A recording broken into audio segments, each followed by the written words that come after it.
আমাদেরকে গ্রেপ্তার করার আগে দেখেন আপনার আশেপাশে কি হচ্ছে। আপনি যে সচিবালয়ে বসেন স্বরাষ্ট্রমন্ত্রী মহোদয়, সেই সচিবালয় থেকে 10 কিলোমিটারের মধ্যেই দিকে আসেন, যেখান দিয়ে আপনি চট্টগ্রাম যান, সেখানেই দুটো মহিলা মাদ্রাসা সহ 4 জায়গায় অস্ত্রের ট্রেনিং চলছে। এই অস্ত্র আওয়ামী লীগের বিরুদ্ধে ব্যবহার হবে এটা আমরা জানি, ব্যবহৃত হয়েছে অলরেডি, আপনাদের বিরুদ্ধেও কিন্তু ব্যবহার হতে পারে আমি মনে করি। তো বাংলাদেশ আজকে আন্তর্জাতিক জঙ্গিবাদের একটা অভয়ারণ্যে পরিণত হয়েছে। কারণ কি? বাংলাদেশ কারণ বাংলাদেশের ভূমিটা কারণ। তারা শেখ হাসিনাকে সরানোর জন্য একবার দুবার চেষ্টা করেনি, 21 বার হত্যার চেষ্টা করেছে। কারণ আল্লাহ বাঁচিয়ে রাখলে তোমার দোষ নেই, এবারও আল্লাহ বাঁচিয়েছে। এইবার তাকে হত্যা করার জন্য তাদের 2 বোনকে, আমার মাতৃতুল্য শেখ হাসিনা এবং তার ছোট বোনকে হত্যা করার জন্য স্পেশাল একটা স্কোয়াড করা হয়েছে। 1,500 ছেলে, এরা কালো প্যান্ট সাদা শার্ট আর বুকে স্টুডেন্টের আইডি কার্ড ছিল। এরা কেউ স্টুডেন্ট না, অনেক এদের মধ্যে বাংলাদেশিও না, অন্য জায়গার থেকে আসা লোক। এবং কথা ছিল তারা 2 বোনকে হত্যা করবে। আমার বলতে খারাপ লাগে, শুধু হত্যা করবে না, নৃশংসভাবে এবং অশ্লীলভাবে হত্যা করবে। এর চেয়ে ভালো শব্দ আমি খুঁজে পেলাম না। আল্লাহ রাব্বুল আলামিন ওনাকে বাঁচিয়ে রেখেছে। শেখ হাসিনার ফাঁসি দেওয়া হয়েছে। এটা শেখ হাসিনাকে ফাঁসি দেওয়া হয়নি, বাংলাদেশকে ফাঁসি দেওয়া হয়েছে, আমাদের ভবিষ্যৎ প্রজন্মকে ফাঁসি দেওয়া হয়েছে। 98% বাচ্চা ছেলে যারা আমাদের সন্তান, তারা শুধু সেদিন এই ইনোসেন্ট সুৎখরে ম্যাটিকুলাস ডিজাইনে পড়ে তারা বিভ্রান্ত হয়েছে। আমি তাকে দোষ দিই, আমি আমাকে দোষ দিই। আমি মনে করি আমি একজন ব্যর্থ, এই কারণে আমাদের মতো যারা আছে আমরা আমাদের সন্তানদের রক্ষা করতে পারিনি। আমরা এই ম্যাটিকুলাস ডিজাইন থেকে এদের রক্ষা করতে পারিনি। আজকে তাদের ভবিষ্যৎ অন্ধকার। বাংলাদেশে আজকে বিদ্যুৎ থাকে না, লোডশেডিং শব্দ আমরা ভুলে গেছিলাম, গ্যাস থাকে না, কিশোরের সার থাকে না। আজকে একটার পর একটা মেয়ে ধর্ষণ হচ্ছে, মায়ের কোল থেকে বাচ্চা নিয়ে সেই মাকে ধর্ষণ করা হচ্ছে। এই হচ্ছে হাতে অন্য মানুষের কথা।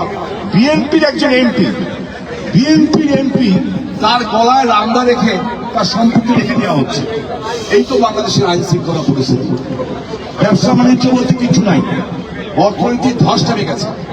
সো আমি মনে করি যে আপনারা যারা এখানে সিনিয়র লোক আছেন, মুক্তিযোদ্ধারা বসে আছেন আমার পাশে, আমি মুক্তিযুদ্ধ দেখি আমার বাবা মতো। আমি লজ্জা পাই এই কারণে যে আমার বাবা স্বাধীনতা যুদ্ধে নেতৃত্ব দিয়েছিলেন, ইয়ারটাকে নেতৃত্ব দিয়েছিলেন আমার বাবা একে শামসুজ্জামান।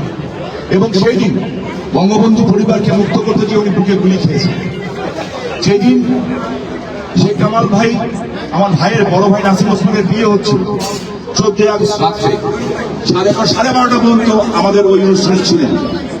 সেই দিনই তারপর দিনই আমার বড় ভাই 50 জনকে নিয়ে আমার মা তার গয়না সহ টাকা পয়সা যা পেয়েছিল সব দিয়ে দিয়েছিলেন যে বঙ্গবন্ধু হত্যার প্রতিশোধ নাও। বাট আমি শামীম ওসমান এখন পর্যন্ত কিছু করতে পারিনি। হ্যাঁ, ঢাকা শহরে সবচেয়ে বড় মিছিলটা প্রথমেই আমরা করেছিলাম নারায়ণগঞ্জে। আমি আপনাদের কাছে দোয়া চাই, আপনারা এখানে মুরব্বী মানুষ আছেন, আমি কৃতজ্ঞ আপনাদের কাছে যে আমেরিকার মতো রাষ্ট্রে বসে আপনারা এখনো, যেখানে প্রতিটা সময় দামি সময়, আপনারা সবকিছু রেখে দিয়ে বঙ্গবন্ধুর প্রতি যে শ্রদ্ধা জানাচ্ছেন, আমি আপনাদের সাথে চেয়ারে বসে যোগ্য, আমি আপনাদের পাশে বসে যোগ্য। সিরিয়াসলি আমি নিজেকে সবচেয়ে বেশি ঘৃণা করি। এখন স্টিল নাও আমি কিছু করতে পারি না, বাট একটা দোয়া আমি চাই আপনাদের সবার কাছে, একটা দোয়া। এই নারায়ণগঞ্জের সন্তান আমি। এই নারায়ণগঞ্জে আমার দাদুর বাড়িতে আওয়ামী লীগ প্রতিষ্ঠা হয়েছিল, বাইতুল বাড়ি। ওই বাড়িটা ভেঙে দিয়েছিল 32 নম্বরের পরের দিন। নেত্রী বললেন এটা ভাঙার পরে স্বামী এটাও ভাঙলো।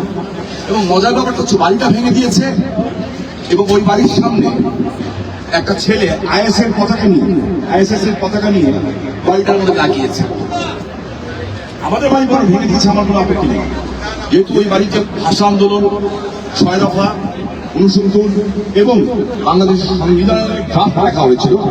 ওরা কিন্তু ঠিক জায়গায় জায়গায় আমাদের অস্তিত্ব বিপন্ন করে দেওয়ার চেষ্টা করছে। বঙ্গবন্ধুর ভাস্কর্য করলে দেশ বলে চলে গেল। মৌলভী সাহেবকে বললো, মৌলভী সাহেব তো না, আমি ধর্ম ব্যবসায়ী। কি হচ্ছে, বঙ্গবন্ধু ভাস্কর্য করে দেশ হিন্দু হয়ে যাবে। আর এখন দেখলাম একটা জাদুঘর করছে, কিন্তু ভাস্কর্য ভরা। এখন দেখবেন কয়েকদিন পরে একটা নতুন করে ওরা একটা মতামত দাঁড়া করাই দিবে যে এই ভাস্কর্যগুলি রজু করায় নেওয়া হয়েছিল। রজু করায় নিয়ে চুলা পড়ায় নেওয়া হয়েছিল। সো ওরা কি করতে চায়? ওরা আমাদের মাটিটাকে ব্যবহার করতে চায় এবং অলরেডি তারা ট্রেন হচ্ছে। 165টা জায়গায় তাদের ট্রেনিং চলছে। এই ট্রেনিং নিয়ে তারা স্বাধীনতা যুদ্ধে যারা আমাদেরকে সাহায্য করেছিল, জাতির পিতা বঙ্গবন্ধুর স্বপ্নকে বাস্তবায়ন করার জন্য ভারত সরকারেরও হাজার হাজার সেনাবাহিনীর সাথে নিহত হয়েছিলেন, শহীদ হয়েছিলেন। সেই ভারত সহ আশেপাশের রাষ্ট্রগুলিকে অস্থিতিশীল করার জন্য এটা একটা আন্তর্জাতিক প্রক্রিয়া এবং আইএসআই নেটওয়ার্ক এটা কাজ করছে। আপনারা পৃথিবীর সবচেয়ে শক্তিধর দেশটাতে থাকেন এবং এই মার্কিন যুক্তরাষ্ট্র, আমি বিশ্বাস করি তারা জঙ্গিবাদকে কোনোভাবে প্রশ্রয় দেয় না এবং দেয়ও নিয়ে আজ করি। আমার মনে হয় আমার সব বড় ভাইদের কাছে আমার অনুরোধ থাকবে, এখন সবাই ঐক্যবদ্ধ থাকার সময়। আমার ছোট ভাইদের কাছে অনুরোধ থাকবে, এখন ঐক্যবদ্ধ থাকার সময়। আমাদের অস্তিত্ব বিপন্ন। শেখ হাসিনা জীবিত আছেন থেকে আমরা এখনো স্বপ্ন দেখতে পাচ্ছি। যদি না থাকেন, স্বপ্ন দেখা বন্ধ হয়ে যাবে। চলছে লড়াই চলবে, শেখ হাসিনা লড়বে, চলছে লড়াই চলবে, শেখ হাসিনা ভয় নাই, রাজপথ ছাড়ি নাই, নেত্রী তোমার ভয় নাই, রাজপথ ছাড়ি নাই, আবার তোমার ভয় নাই, রাজপথ ছাড়ি নাই, শেখ হাসিনা আসবে, বাংলাদেশ হাসবে, বাংলাদেশ হাসবে, শেখ হাসিনা আসবে, শেখ হাসিনা আসবে, বাংলাদেশ হাসবে।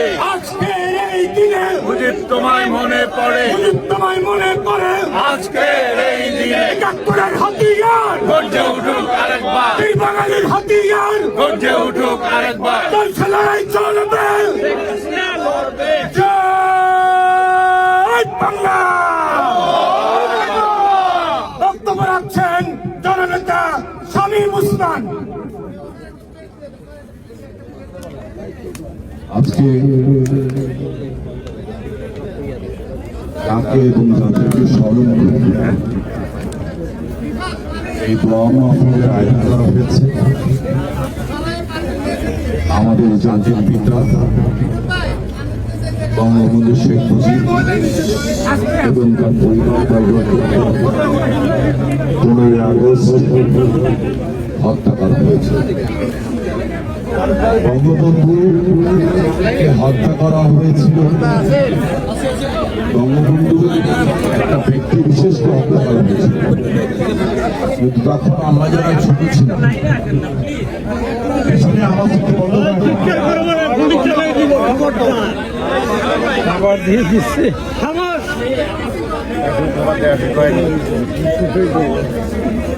সেদিন আমাদের যারা আমরা কিশোর ছিলাম, বয়স অল্প ছিল, আমাদের ভবিষ্যৎকে হত্যা করা হয়েছে। এই ব্যাপারে কথা বলে গেছেন আমার বড় ভাই সিদ্দিক ভাই, সভাপতি যুক্তরাষ্ট্র। কথা বলে গেছে আমার বড় ভাই মাসুদ, কথা বলে গেছে আমার সহযোদ্ধা সালাম ভাই, আমার অন্যান্য ভাইরা এবং বোনেরা। আমি একই কথা দুইবার রিপিট করতে চাই। আমরা বারবার বলছি, এখানে সবাই বক্তা যারা বললাম যে বাংলাদেশ বাংলাদেশ বাংলাদেশ, বাংলাদেশকে কি করতে হবে, বাংলাদেশকে করতে হবে। বাংলাদেশটা পেলাম কোথায়? বাংলাদেশ কি আর বাংলাদেশ আছে? আমার তো মনে হয় না। আমি আপনাদের বিবেকের কাছে প্রশ্ন করব, আমাদের জাতির পিতার কন্যা শেখ হাসিনা, যাকে 20 বার হত্যা করার চেষ্টা করা হয়েছিল, আপনার শুনে অবাক হন যে একটা মানুষ একটা দেশকে কতটুকু ভালোবাসতে পারে।